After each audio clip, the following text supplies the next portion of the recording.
World's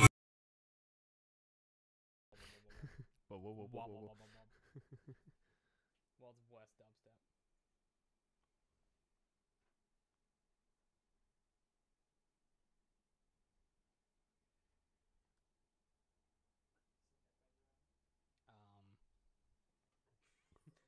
What'd you do with your headphones, Pat? Did you take them out of your bag? No, those are mine. They're on the floor, mate.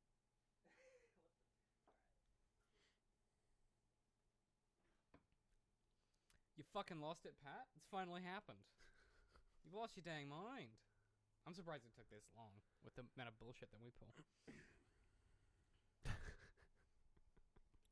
Not to be outdone by J.K. Rowling, Nintendo confirms Waluigi is uncircumcised for some reason. Wait, I love the echo. Uncircumcised. Hello. Hello. Does this mean Echo. you've turned off Michael here, have you?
What do you think? If you really want to. Well, If we have to. I mean, I Sekira's not guess. out, so I don't know what to tell you. Okay. In 3, 2. Hey guys, welcome back to the Arthritis Podcast, official podcast of digital and creative media works, where each week we take something from pop culture and try to break it down to better understand it. My name is David. Oh, my name is Ben. Hello. Hey, David. How's it going? The last 6 weeks of introductions have been, every time I finish my bit, someone just has some worried. kind of bodily malfunction. You're just worried. You don't Yeah. know what's going to come. It stresses me out. Yeah. Look, this month is a short month, so we figured we keep the theme as vague as possible. So we're talking about a vague film.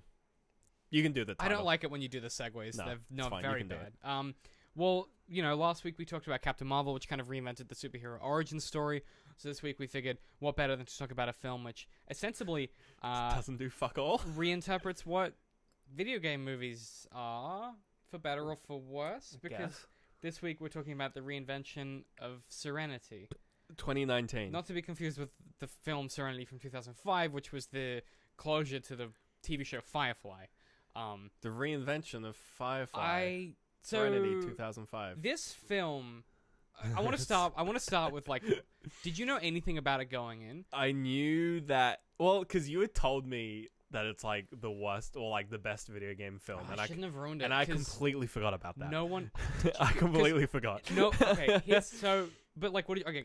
Tell me what you think of it, and then I'll tell you the backstory. of this film. I had been told that it was like, oh, it's like 3 films in one, which I don't agree with entirely. But yeah, that's all. I just knew it was a bit of a weird film, and there was a guy trying to get a fish. Catch a fish called Justice. Yeah. Yeah. So when the film came out, no one knew that twist was in it. Like they didn't. No, It yeah, wasn't. yeah. It was part It was of not just, advertised. It That was advertised as like a straight thriller, Yeah. right? And it turns out to be this neo noir thriller also video game. Video games. It's so fucking weird. Fucking dumb. It was written and produced by Stephen Knight, and it follows the story of a boat captain who was approached by his ex-wife to murder her abusive husband. It's got Matthew McConaughey, Anne Hathaway, a bunch of really famous people. Was that the? No, the summary's to come. Okay, I was gonna say if that's the summary, then that's all we need. No, that's the topic sentence that I do every episode. You just don't really notice because I'm quite good at sneaking it in. This time, I changed my tone and intonation for some reason. And it turned into the summary, and I thought it was a summary. It was a very short summary. Very tired. But no, this film is so weird. Yeah, I don't know. Like, did you like it? I don't know. I've seen it twice now, and both times I just got to the end, and I kind of went, I don't know if I liked it. I enjoyed up to a point this film. Like, I remember there being a point like halfway through the film when I was like, I'm really enjoying this. Like, and I didn't know about the twist. I was like, I really like this. Like, I like where this is going. Right. I like the tension. I don't know what's going to happen, which is usually a good thing. Yep. And then, like, 10 minutes later, I'm like, nah, never mind. This film fucking sucks. I hate it. All the tension is gone. Yes. Yeah. It's a hard one. It's a really difficult one. I guess I'm going to do the summary. All right. And I apologize. Like, even trying to talk about this film after the fact is so difficult because it's so weird. Yeah. I'm just going to tell you what happened. Sure. And just try to... Just lay it out. Try to remember that someone wrote a script and they were like, make the film. And then it got greenlit. And then like a bunch of very talented people turned up on set and they got a bunch of money for it and they made a film. Yeah. So it's on YouTube for $6. Australian. Yeah, I don't know if anyone knows this. We buy most of our films on YouTube. Yeah. Surprisingly, the best service for getting films and cheapest, most reliable. If it's not on Netflix, it's probably on YouTube, and it's probably like $5. Hey, why aren't I just buying them on on the shared DCMX account, and then we'll talk about it later. Anyway, then we don't have to buy it twice. So summary time. DCMX. We need to have films get bought We need twice. to have production conversations off camera. Okay, stay with me. Baker Dill is a fishing boat captain living a quiet and sheltered life on an island off the coast of Florida. Okay, continue. He spends his days leading tours off a tranquil tropical enclave called Plymouth Island and is obsessed with catching Justice, an elusive giant fish. Tuna. Is it? Okay. One day, his ex-wife Karen tracks him down with a desperate plea for help. She begs Dill to save her and their young son from her new violent husband, Frank, offering Dill 10 million big ones to drop her husband into the ocean for the sharks to eat. She tells Dill that Frank will be arriving later in that week and that they have booked Dill for a fishing trip, the perfect opportunity for Dill to throw him overboard. Torn between what is right and wrong, Dill is thrust back into a life he tried to forget as his world is plunged into a new reality that may not all be what it seems. It soon becomes apparent that Dill is a character in a computer game. Sorry, continue. Fuck me. One designed by his son, Patrick. Dill, whose real name is John Mason, was killed in Iraq in 2006. Patrick had based the character on a memory of his father taking him fishing when he was 3 years old. They didn't catch any fish, which is why Dill can't catch Justice. But when Karen, a widow, remarries, Patrick later introduces his mother and abusive stepfather as new characters in the game, and changes Dill's task from catching tuna to murdering his stepfather. Dill soon begins to realize that he and the other inhabitants of Plymouth Island are merely characters created by his son. Nevertheless, he decides to go along with the objective of killing Frank. As Dill carries out the objective, Patrick summons up the courage to confront Frank in real life and stabs him the fuck in the chest with a knife that used to belong to his father. Frank dies and Patrick is charged with Frank dies and Patrick is charged with murder, but he is released into his mother's custody while awaiting trial. He designs a new computer game in which he and his father are reunited. But like, what does it mean? What does it mean? My main thing is like, explain the ending to me, YouTube star David McNeil. There already are so many videos out there that do that, and they're all bad. I'll say this: if you run a channel based on explaining video game and or it's like film or video game, video game endings, whatever it is to people, like I'm fine with that. Don't get me wrong, but unless you're doing it and you also hate it, then get the fuck out. Like, unless you're like the, Mr. Sunday movies of the industry, where you're like, the new Avengers trailer comes out, and you're like, fuck, I have a family and a child, and I'm awake at 2 a.m. making a fucking trailer breakdown.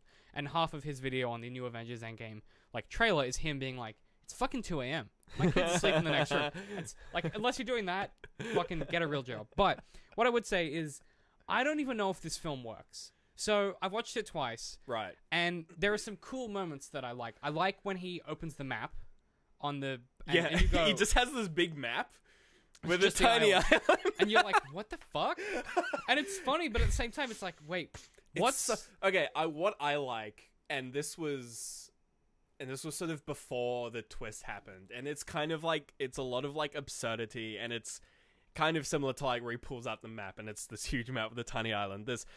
There's so many points in this film where they really lean into, if you know the twist, there's parts that make sense. Mm-hmm. You're like, I know why characters are acting in this way. But if you don't know the twist, it's really like kind of interesting, and you start realizing things. I made this comment. So Laura knew the twist. We were watching it together. I didn't. And I made a comment sort of like towards the start of the film, and I was like there's two characters in this film. There's Dill and there's everyone else, which is accurate when you know the twist, which is he's in a video game and these are all just NPCs. Well, they're written... Because there'll be like a conversation where Dill will have...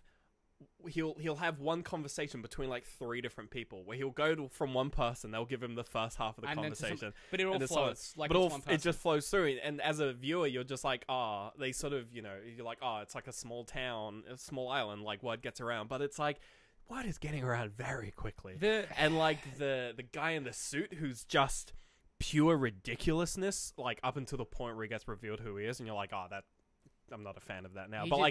I don't know him just like walking through the water at the start of the film where he takes his shoes off and then just wades through like waist high water. I'm like, what is this film? That's something out of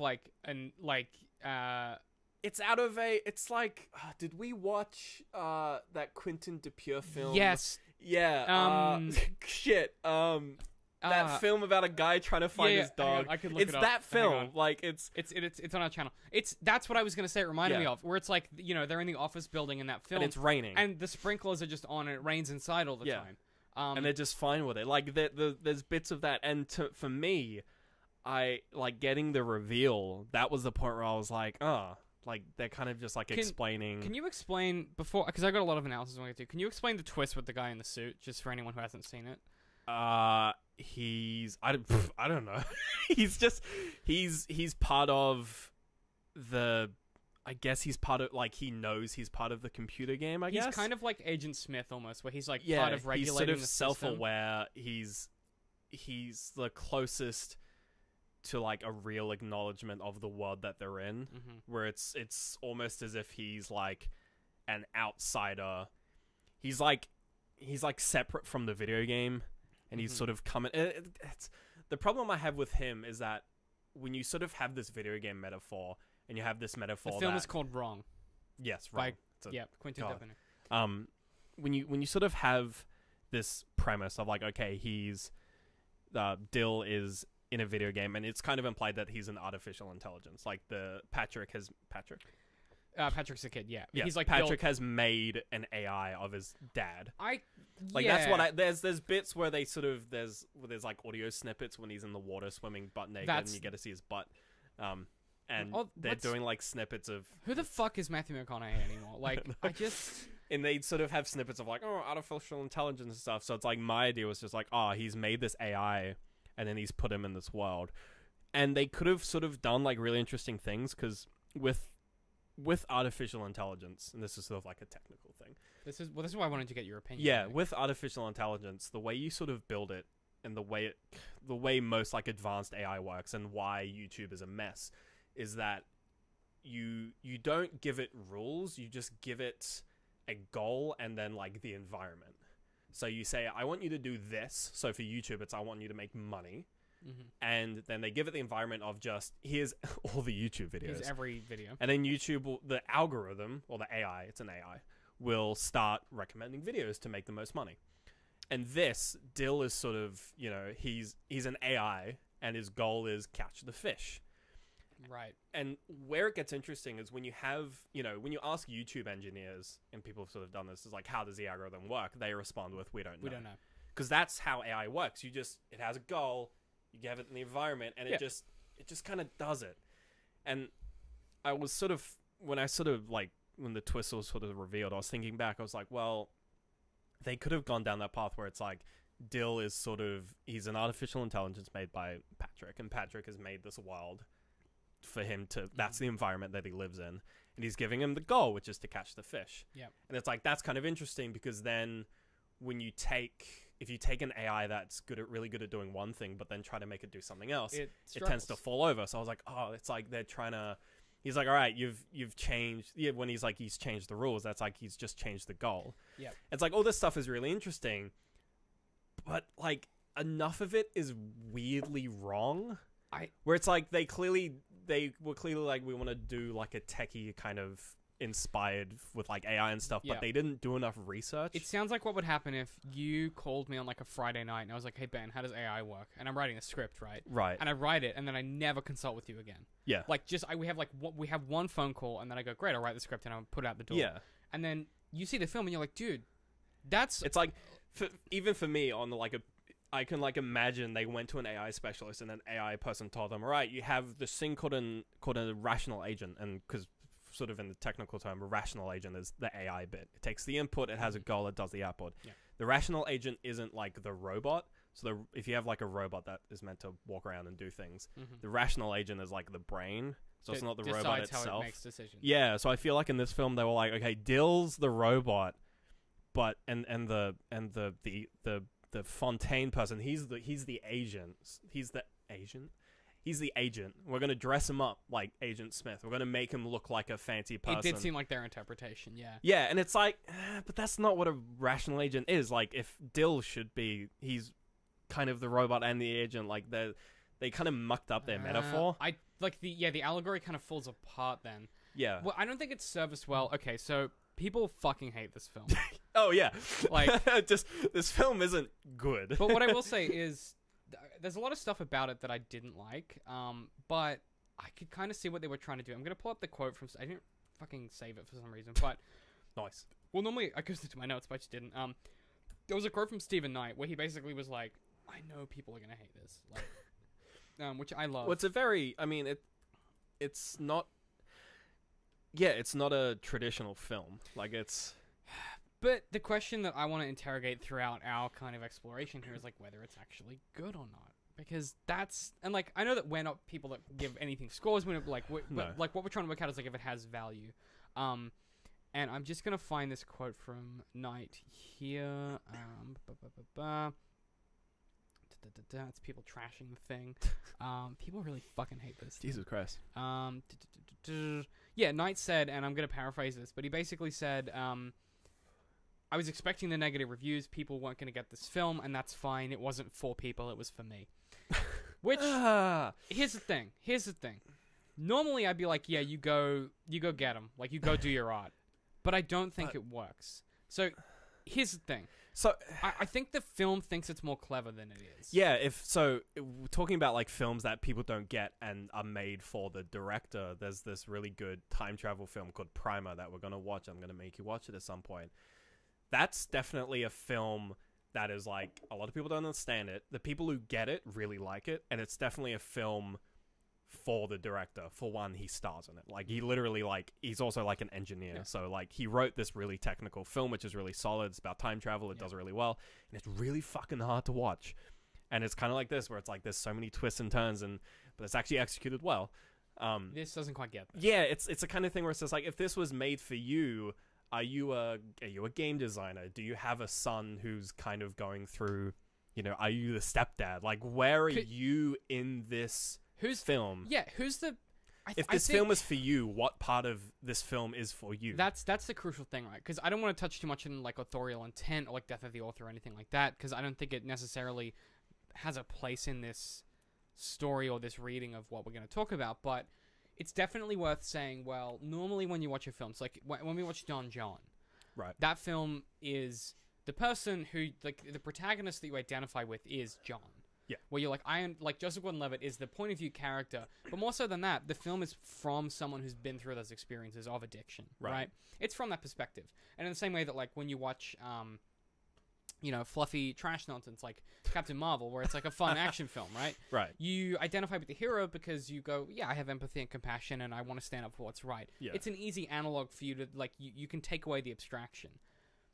But who in this film, like, in The Matrix, which isn't, like, people compare it to The Matrix, in The Matrix, you get where Neo's coming from, because he's just a normal dude. Like, he's a normal office schlub who's also a coder. When you have that hero's journey, you're able to just that first step is literally just like, we got to get the viewer, the reader, the consumer, let's let them understand the main world. character, right? And this film doesn't have that step one, And some of the dialogue in this, and you kind of touched on it too, is I think a lot of people read it as corny, where they have those, like, where he says something and then 3 or 4 people continue the conversation. Yeah, and I think a lot of people, like, there was a comment that I read where they said that it was so bad to the point of being self-parody.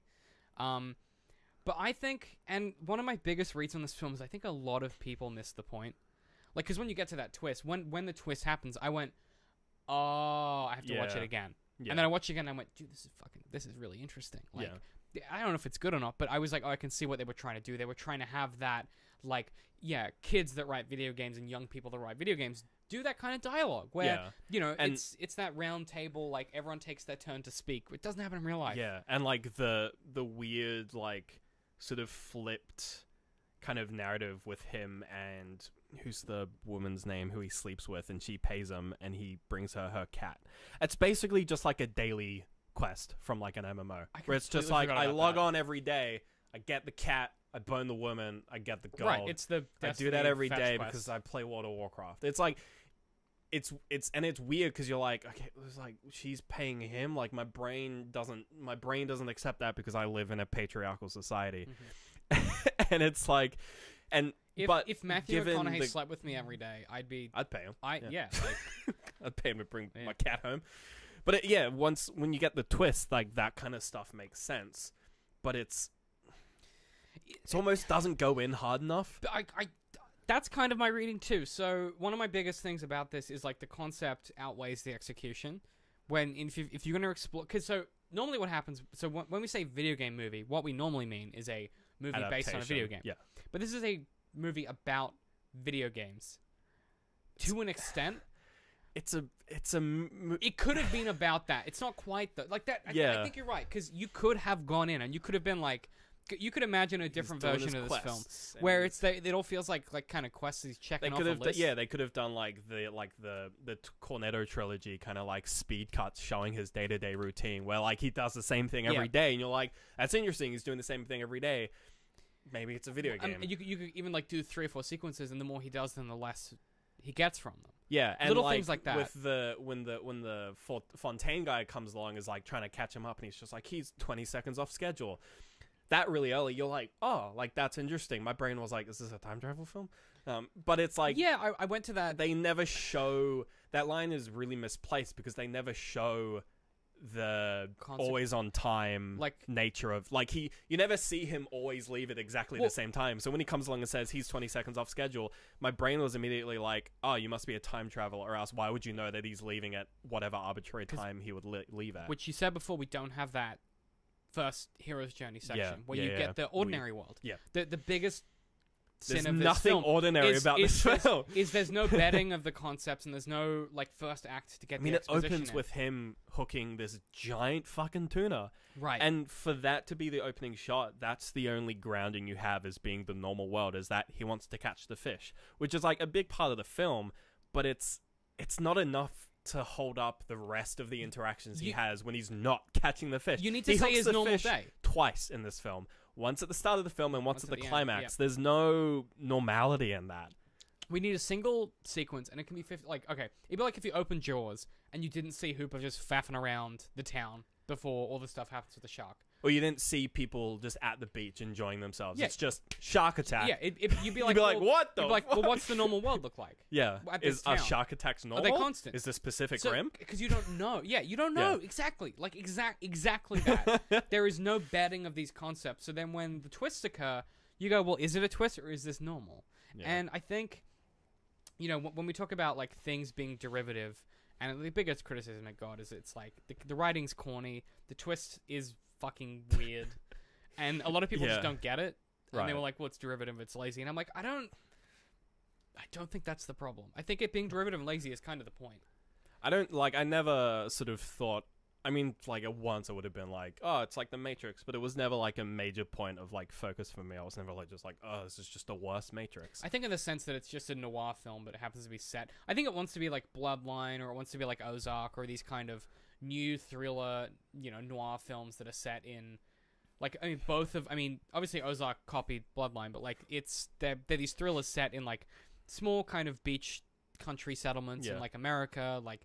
And, the Ozarks is, like, obviously the Ozarks peninsulas, and, like, they have that tension of, like, it's a small town, but there's, like, this fishing industry and, like, all that stuff. And it just feels like this film wanted to be that, but then also this whole other thing. And in doing both, there's this big gap in the middle. Where Yeah. And, like, I found the tension of the fish to be quite engaging. Like, I found, like, sort of at that midpoint, like, when he's fired his second hand. Yes. And they're at the bar, and this is like one of the sort of 3-person conversations he has, but he's talking to his second hand, where he's told his second hand about the offer that he got from his ex-wife, and they sort of cut through time, and then it's implied that he's told him, and he gives him this sort of this rundown where it's just like, you're a good man, just he's offering you $10,000 to just take him out. It's 2 for me. 8 for you. It's 10 million, by the way. 10,000 for just taking him out. 10 Oh, million. that's... He presents to him this idea. It's just like, you either catch the fish or you kill the man. And I was like, oh my god, I have no idea what's gonna happen. Right. I was like, I don't know. Cause he could do either. And that's such a good... Ben, it's such a good idea. And, it's the kind of thing where that kind of storyline, that kind of noir like tension, when you don't have the setup of the hero's journey, those kind of two purely like just like abstract concepts, you get engaged because on just a base idea you can understand, okay, killing people's bad, but like 10 million, but also like this fish, we have this idea because of the start of the film, which is really well presented, where he's like fucking killing himself to get this fish in, and he gets so close. Fish. You're like, I don't know, like it could go either way. Well, here's and then it gets revealed it's a video game, and he's like, well, I guess I gotta kill the guy, and you're like, no. Well, here's he's like so set on killing the guy, and then even when they do bring the fish in, you're like, I don't care. He's not gonna catch the fish because I know he's gonna kill the guy. Hey, bud, the fish is called Justice. So when he said the fish was called Justice, I was like, he's gonna catch the fish, and they're gonna say Justice is served. Well, because he's a tuna. Right? Fucking, Justice is served? I'm done. I didn't even think of that. No, but like, because that was my first thought. Well, because if the options are you catch the fish or you kill the guy. Yeah. If you catch the fish, the courts come through and his mum is saved from the abusive husband. Right. Right? Justice prevails. Yeah. Or justice doesn't prevail and you have to do the other thing. So it's this really lazy, like, but then it's the thing where they're like, one-step metaphor. He kills him with justice. Like, he catches Justice and then gives him the hook. Listen, bud. And he's like, you want to know what this fish's name is? This fish is called Justice. You're like, I know. You don't have to tell me again, film. That's where it kind of fell apart. For me, I was just like, no. And then the kid goes out and stabs his dad. You're like, wait, what? It doesn't... this metaphor makes no sense anymore. It's like they went, guys, people do a lot of allegory in film. We can do one. And then why does... It never went to a writer's room. It just because Steve and I wrote the whole thing and directed it, and it seems like no one ever said, hey, Steve, like... And I mean, my takeaway from that ending is similar to the idea where it's just like he's an AI, where the son is like, I need to know what my dad would do in this situation. That kind of comes back to the whole, like, when he rings him and he's just like, I did a bad thing, and Dill's like, nah, you did what was right, even though it's a bad thing. I was like, oh, that's really interesting. Like, he's developed this AI...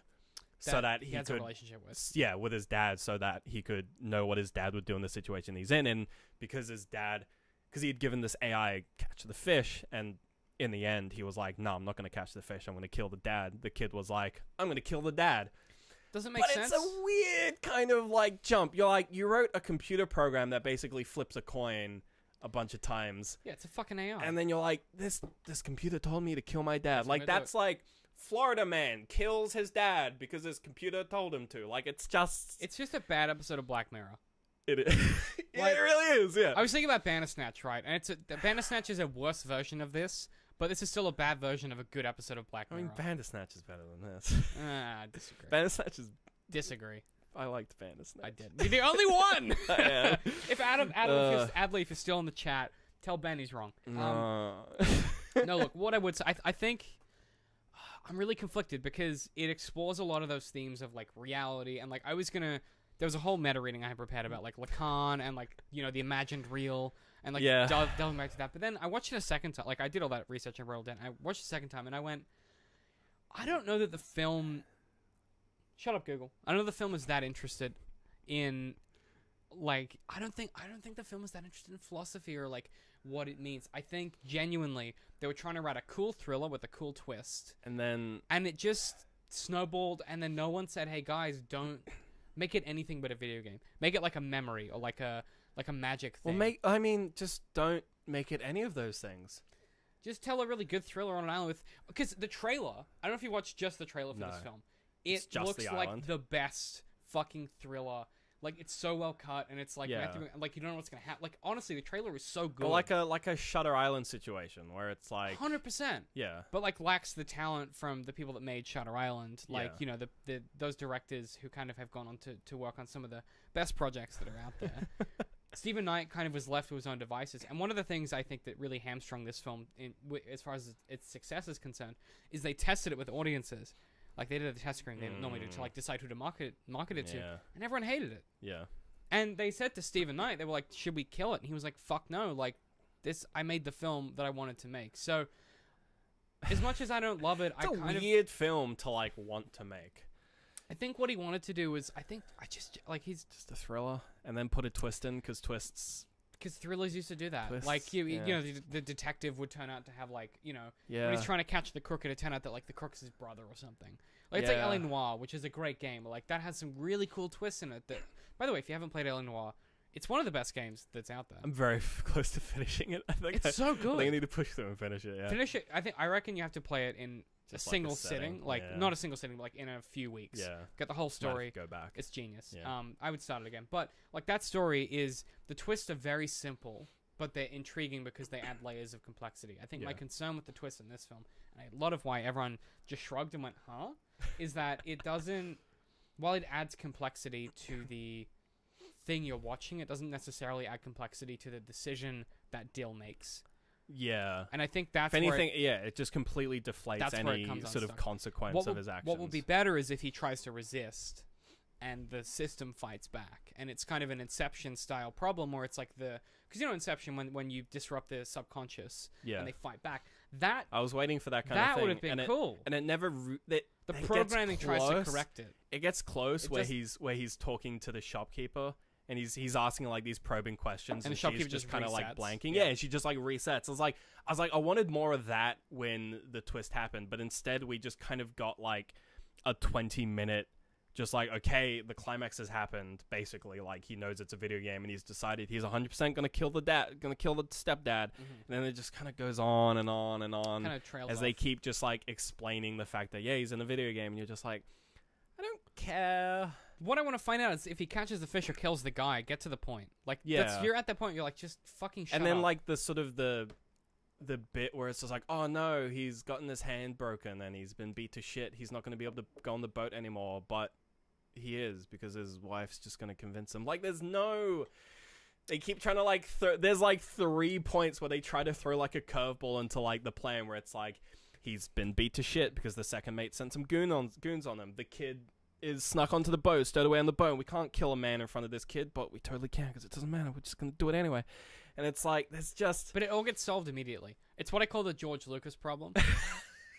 Where... But there's a problem and George Lucas just goes, don't worry, I'll fix it in a minute. He's... Well, kind of, like, he's so... He's the ultimate handyman. He just comes in and fixes a problem immediately. Well, like in scenes, right? Like, he's so afraid of his characters being in conflict because he loves them all so much. He's like, I love Anakin, I love Obi-Wan. So the minute there's a problem, they solve it immediately. Yeah. Like, by the end of the scene, they can't hate each other. Yeah. Yeah, there can't be any long-seated conflict. Right. It has to be like, is it fixing the scene? If yes. Or if they are going to hate each other, one of them just has to die just right there. We can't... Well, that solves the conflict. Yeah. Because one of them's dead. Like, That's a thing he does. Yeah. Watch my fucking 3-part Star Wars prequel breakdown on the Antagonist channel. But, like, that's kind of what this film does, where it's like, here's a bunch of interesting conflict. We're going to solve it immediately, and it's going to be boring. Yeah. And what it speaks to me is a writer who had a great idea for a film that he wanted to do, but had none of the experience or the theory behind it to execute on those ideas. So what ends up happening is the ideas and the concepts take over the execution, and always execution has to come first. The best stuff that we talk about, the stuff that we love, the stuff that we break and get into and crack into, and we're like, wow, this is so complex and interesting. It executes well, and then everything else flows from that. And this film fails conceptually because it can't execute on its concepts, and fails conceptually because ultimately what it's trying to explore isn't as interesting as it thinks it is.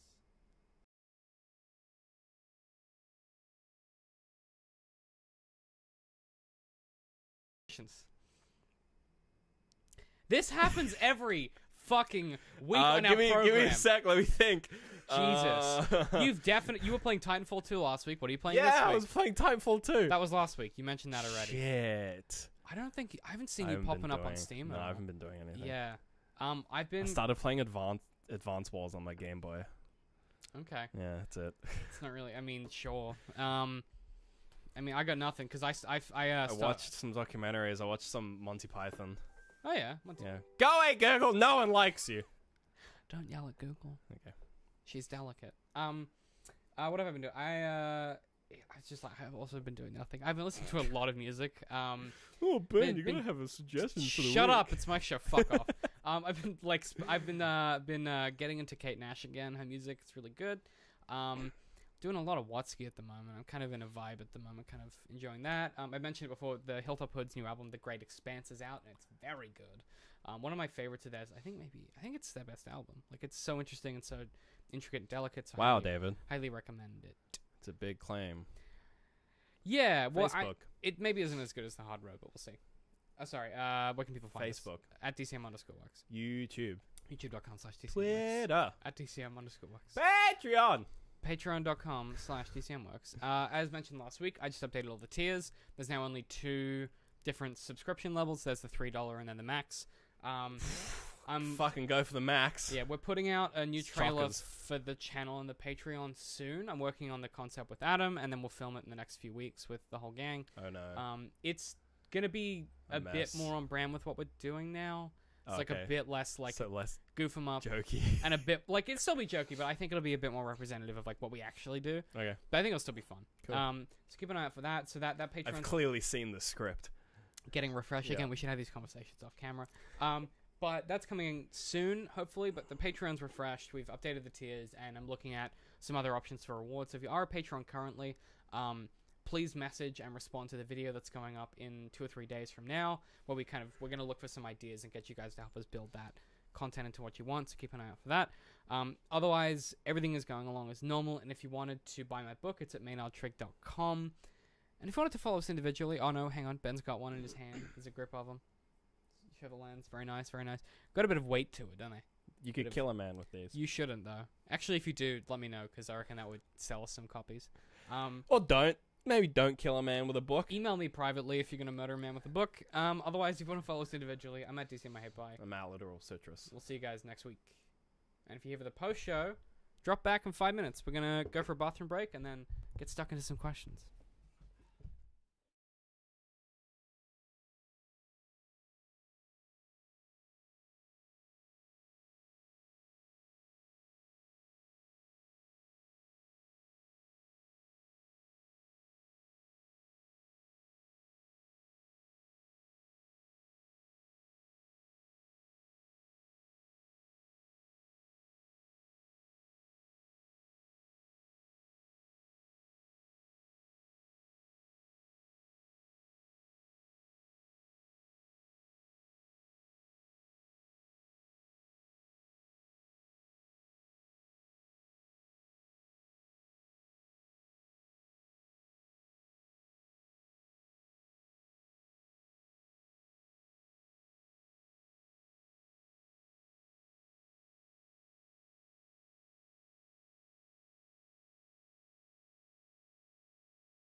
Bladders are empty. Our beers empty. are full. Beers.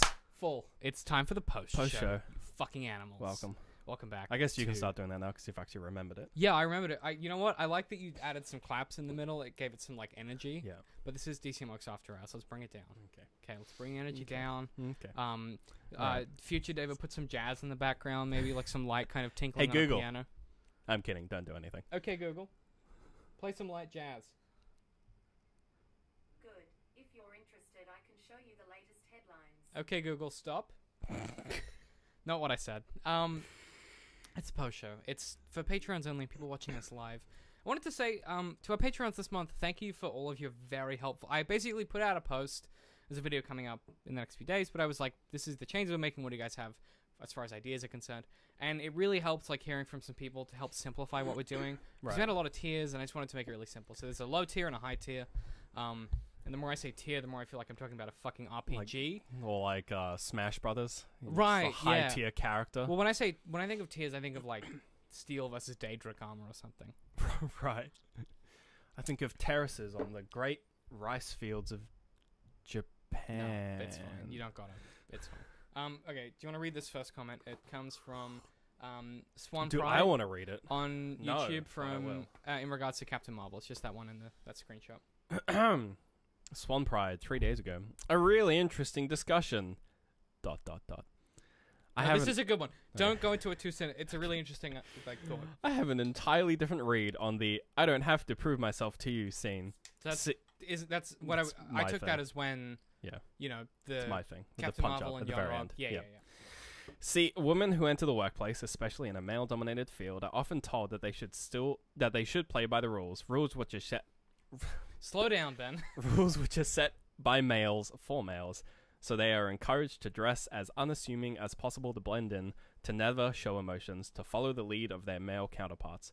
Thing is, women often, not always, have different strengths than men, and their emotionality, that's not a word, can be... It is a word. Okay, Yeah. it is a word. David has corrected me. Can be their biggest asset in the workplace because it goes hand in hand with empathy and the ability to diffuse difficult situations. So basically, they try to climb up the career ladder with one arm bound behind their back. It is nowadays recommended to women to not buy into the blend-in BS and instead dress with a splash of color and to play to their strength. I mean, it's more than just dressing with color, but sure. More of an example. Because they don't have to prove to any man that they can play the game by their rules. They just have to play to win it. Sure, yeah, okay. It's interesting. It's one of those comments that, like, because Laura's not here, and, like, I can't, like... I was reading it, I was just like, this just sounds like it's written by Laura. Is that just Laura's side account? But it... That's her secret side account. She's been nagging us for years. My concern with that kind of thing, though, is, like, yeah, like, that, the scene, sure, might be that. But in a film that, like, spends... We talked about it at the time. Like, it spends a little time coding her as female, aside from, like, 2 scenes in her backstory. Yeah. That I just don't know that it's about...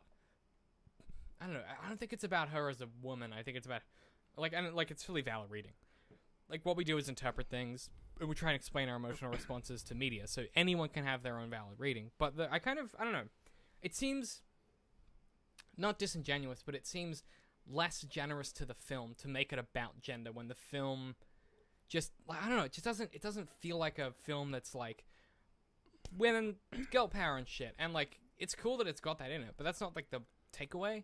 So for me, that scene is like, well, yeah, fuck Yon-Rogg. Like, he's a bad dude who lied to her the whole time. Right. That's the thing. She's like, she's not playing by his rules because he's a lying scumbag. You know, like, if you fight fire with fire, you know, the whole world burns. And if you take an eye for an eye, the whole world's blind. Like, you gotta fucking do your own thing. You gotta fucking forge your own path. But she is female. The thing is, she's also a She is female female. superhero in 2019. Yeah. Like, So, she is female. It can't not be It part can't of not that. be part of it. And Yeah. there's ways that you could code that differently that we talked about in the episode, where it's like it's a Superman story or it's a Captain America story. But either way, like, I don't know. I fucking love doing the show because we get comments like that where someone's thought about it, and that's really dope. So thank you, Swan Pride. I'll fucking hit you up on Twitter. Keep it real. Good stuff.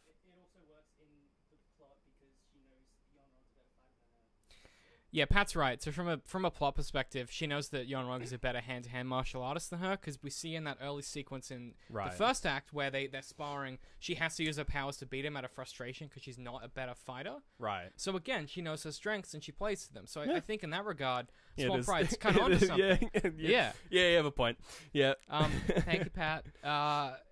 Next question comes from Marco via email. Hello, Marco. Marco's asked for me not to use his last name. And Hello, Marco Marco. says... Boop. Marco. Marco, Frankie boy. Marco says, this is okay. This one's more for me. Actually, we should have done the other way around. It's fine. God damn it, Dave. Actually, you can read it. Yeah, there you go. More reading. Question from Marco via email. Gee, slow the fuck down, dog. What is the hardest thumbnail you've ever made, and how do you choose thumbnails and how they look? I get this question a lot because I do some pretty spicy ones. And some dumb fuck ones. Yeah. What's the hardest one I've ever made? I don't know if there's a hardest one. I'm gonna quickly open up YouTube. Hardest one for me was the fucking potato clinic ones. Those ones were hard. We worked a lot on fucking those. Boop, That was hard work to get it working with an image. You don't really have anything to do with the thumbnails, so like it's kind of a. This is a you question. Yeah. How do you? I guess I'm gonna talk about how I choose how they look before I find the hardest one. You go to Google Images, you just scroll through, and you ask me a bunch of questions. The hardest one is the Smash Bros. Episode one, the most recent Smash Bros. Ultimate one we did. Yeah, you struggled with that one. Because there are no good images of that game. The marketing looks like dog shit because it's Nintendo. It looks like it's for fucking babies. There are no good, like, centered You picked, frames. like, a weird, just, like, generic action shot for I had that to pick one. a generic action shot, and, like, even just, like, the lighting was wrong because it's from a screenshot of a video game. And it was, like, a dark stage. It was so hard to make work. That is the hardest one I've done. I don't think it's it's probably not my best, but, like, it's the hardest one I've ever done, probably. That took me a solid week. The way that I pick them generally is I try and obviously, like, you want something people are going to click on, but the thing that I always focus on is what's the best representation that we can get the most people in and then change their mind about something.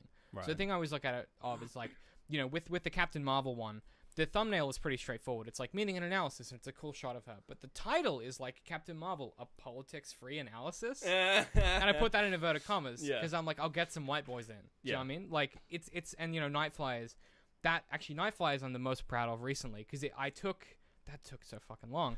But I was like, okay, I know what I'm looking for, and the color and the contrast came together at the last minute. But it's making something that stands out, but also represents what the episode's about. So the 500 Days of Summer one, which is classic, which is that one there, like in the middle, like it's I wanted it to be like a 10 years later retrospective, but I also wanted to represent the themes of the film. Yeah. So I covered their eyes and I kind of represented what they were thinking and feeling at the time. Yeah. And I don't know, for me, it's about communicating that kind of core of the work. Yeah. And the core of what we're talking about. And so when it's something dumb like Serenity, I do a dumb thumbnail. And I try and mirror the thumbnail to kind of mirror the content, if that makes sense. Yeah. Then you put the logo in it and ruin the whole. Well, I stopped doing that a long time ago. Yeah. Except for when you didn't stop doing it. I've been slowly going back and getting rid of those. But like, again, that was part of our branding for a while. Not my best moment. Our next comment is about BoJack Horseman Season 5. And it comes from Katie Taylor via YouTube. Yeah. Katie says, I like Rick and Morty, but I like BoJack better because BoJack has a lot more heart. For all its good qualities, Rick and Morty is just too mean-spirited to be as likable as it is funny and clever. Plus, I can relate to BoJack. So I'm trying to fix the typos. Plus, I can relate to BoJack on a personal level because I work in the entertainment industry myself, and what you see in the show matches a lot of what I've experienced. I loved Season 5, best season so far. I kind of hope Flip comes back. He was such a hilariously awful guy. You don't have to explain A, what happened in Season 5, and B, who the fuck Flip was. Flip was the director of the noir thriller that BoJack worked on. Right. So he was like the Harvey Weinstein. Yeah, he made BoJack get his dick out to prove a point. Yeah. So he was the kind of awful guy. But I think the crux of what she's talking about is that she prefers BoJack because it has more like heart and substance. Because it's better. Rick and Morty is like a bit more callous and like. Don't at me. Yeah, I mean structurally, Rick and Morty is clearly far superior to Stan Harmon, but like content-wise, I prefer BoJack. And like it keeps. I sometimes cry about BoJack. I don't think I've ever cried about Rick and Morty. No. Like, but every now and then I'll wake up and remember BoJack Horseman and be like, yeah, that was a show. Let me cry. It's interesting when you say that you work in the entertainment industry because we're not in that space. I mean, I guess this isn't that. Like, I'm in. Isn't that. Yeah, so it's kind of interesting that like those characters definitely represent something real. Yeah. And you can see that in the writing. Like, obviously, the people who make the show and write the show have been in Hollywood for a long time, and that's clearly reflected in the material. Yep. Yeah, but thank you for the comment, Katie. Like, yeah, I that's fascinating. And yeah, if you guys are watching live, or if you're a patron, if you guys kind of have anything you want to say about any of those shows, hit us up on the Patreon or on the videos. We'll pick it up and we'll chat about it. Last thing I wanted to address is like a less fun thing, but Oh no. I think being reflexive is important because we talk about a lot of really complicated and heavy shit sometimes. Also, And then we do just- dick jokes. Like, Yeah. so I wanted to just like acknowledge that we may have been wrong about something. The jury's still out, but well, I may have been wrong. You kind of. I was gonna say this is all you, But David. I just wanted to mention it. Spotlight for David. Right. So David's being retrospective, everybody. not In retrospective. the back, shut. Shh, quiet. David's being retrospective. Carl, shut the fuck. Carl, put your fucking Can phone away. we get a light? Carl, put your fucking phone away, mate. Can we get a light? Thanks. Don't Alright, give me that thank fucking you. face. Don't give me that fucking face, Carl. Thank you. So Oi. Continue. hey, Carl, fucking get out. Fucking no. Oh wait, you leave. No, you leave. Don't look at me like that. Fucking get out. Oh, thanks, mate. Still fuck up. This joke has run its This course. bit's run its course. Okay. I like the pat chipped in to try and save it. It didn't help. It was bad. It was doomed from the start. So when we talk about films involving Johnny Depp, he's historically been a bad bloke. We're having a Johnny Depp moment here. From all of the evidence that we've been told, he's been a bad bloke. He Brought some- supposedly beat Amber Heard a brought some lot. doggos into Australia. Yeah, he. And then we threatened to kill them. Well, I was more concerned that he beat the shit out of his wife. Oh, right. The dogs, I wasn't really giving a shit Okay. about. But it's come out this week that he's filed this defamation lawsuit against Amber Heard because there's apparently 72 to 78 videos that show her like throwing vodka bottles at him and like beating the shit out of him. It's So- really just like a no you moment. So well, It's just like, nah, you. so what it sounds like is that maybe they had like a volatile relationship, which sucks. Like obviously it's really unhealthy and like that's really unfortunate. But what I wanted to do is just acknowledge that the evidence at the time suggested that, and his lifestyle and everything like that suggested that that all made sense, that he was involved in that, and that maybe he was treating his wife that way. Maybe it's not the case. We don't know yet. The evidence is not in. The jury's still out. But I just wanted to acknowledge that I, as part of my comedy structure, would call him a bad bloke and would quip at him, and it was part of like our bits that we did. And I just wanted to say that like if that isn't true, then obviously retrospectively, then hopefully we can all learn something from it. And if it is still true, and if they have the terrible, if they had this back and forth, and they were, He's a bad bloke. he's a bad bloke and she's a bad bloke, and We're gonna continue. it's- We're gonna continue the jokes. we'll continue jokes, but it's also like unfortunate that they were in that kind of abusive relationship back and forth, because you never want that, and doesn't matter who you are, no one deserves to be in that space. I just wanted to like acknowledge that and just reflect on that a little bit, because it's sometimes really easy to just go, yeah, we did that previously, but don't worry about it. Like, James Gunn is back in Guardians 3, which I never think he left. We'll talk about that later. But I don't think they ever actually fight him. But, Disney let the dust settle, and they went, you know what? He's a really good director. He's clearly learned from his past mistakes. We're going to bring it back. Did you see Taika Waititi's tweet? Yes. He's just like, what? I thought I was doing that one. Yeah, which is fun. But, like, I just think it's a nice reflection just to look back and say, okay, well, have we learned something from that? I think I have, at least. We'll see what happens. It could go either way. We don't know yet. But I just wanted to kind of less fun, but I wanted to kind of touch on it because I think it's important. All right, with that out of the way, I'm gonna go home and sleep. Yeah, it's bedtime. Thanks for watching. If you're a Patreon, much appreciated if you're watching it live. Also, mucho appreciado. You guys know where to get at us online, all that good stuff. Thanks for hanging out and tuning into our show. Next week we are covering. Checking my calendar. Hang on. Asian. Oh, Ashen, because Sekira's coming out, so we wanted to compare it against something bad. So keep an eye out for that. And then I think the week after we're doing Sekiro. Yeah. So. And we're gonna be playing Sekiro. Oh yeah. By the way, if you remember our Let's Plays and you follow us, if you just want to see us hang Man, out if more, you remember that fucking hot mess, we're gonna be Jesus doing Christ. we're gonna be doing that again. So on the Colby House channel, we'll be Let's playing the entirety of Sekiro: Shadows Die Twice. The contract is for 250 episodes. We'll see how far we get in before the game ends. Probably more than Yikes. that. So keep an eye out for that. It'll be on youtube.com/ColbyHouse. I'll obviously /user/Colby House. you don't need the user. It just automatically Oh, really? redirects. Yeah. Huh. If you just go to youtube.com/DCMX, it takes you to us. So keep an eye out for that. It's one of my favorite things to do, but it doesn't really it's not part of what we do anymore, so we don't post it to our channel. It Yeah. goes to our partner Colby, and 'Cause obviously, it's just not really bad. yeah, It's just really it's just us dumb. hanging out for hours on end. So, It's an excuse for us to play video games and drink a lot of alcohol, which is kind of which is always a good we're at an age time. now we don't do that enough, so No. that's kind of fun. So keep an So eye out we're for gonna that. Bring it back. That should be coming out when you're hearing this. It'll probably be out, Probably. but yeah, keep an eye out for that. So that's pretty exciting. Otherwise, thanks for all the stuff you guys do, and we'll catch you for our live stream same time next week. Yeah. Bye. We still don't have a fucking outro.